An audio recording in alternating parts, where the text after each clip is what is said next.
In this section, I want to talk about several points that I think pertain to mind stuff.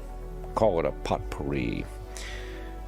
We seldom realize how much our emotional vibrations affect others and how much we're affected by theirs. An extremely nervous person in a position of authority can put nearly every person associated with him into a nervous state. It's always important to remember that a negative person can raise havoc in an organization or a home. The same amount of damage can be done by a strong negative personality as good can be done by a positive one. When the two are pitted together against one another, the negative frequently becomes the more powerful. To get a better understanding of the effect of these suggestive vibrations, you need only to read your varying feelings when entering different offices or homes.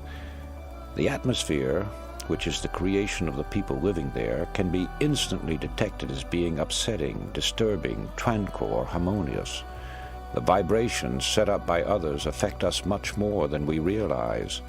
We take on the characteristics of those with whom we are more or less constantly associated. If you want to remain a positive type, avoid associating too much with anyone who has a negative or pessimistic personality. This brings me to another point.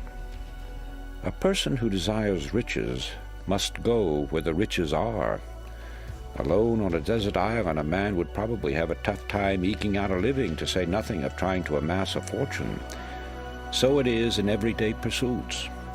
Therefore, if you want money, you have to associate yourself with people who have it or who know how to make it. This may sound rather gross, but the truth is that if it's money you're after, you must go where it is and where it is being spent. Also, you must become personally acquainted with those who have the authority to spend it.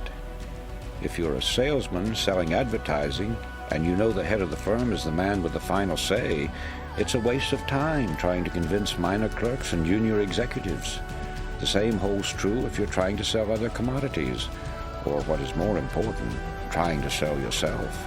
And finally, the right mental attitude. Being properly attired, keeping your eyes straight ahead and fixed on your goal, throwing around you the proper aura, which is done by an act of your imagination or an extension of your personal magnetism, will work wonders.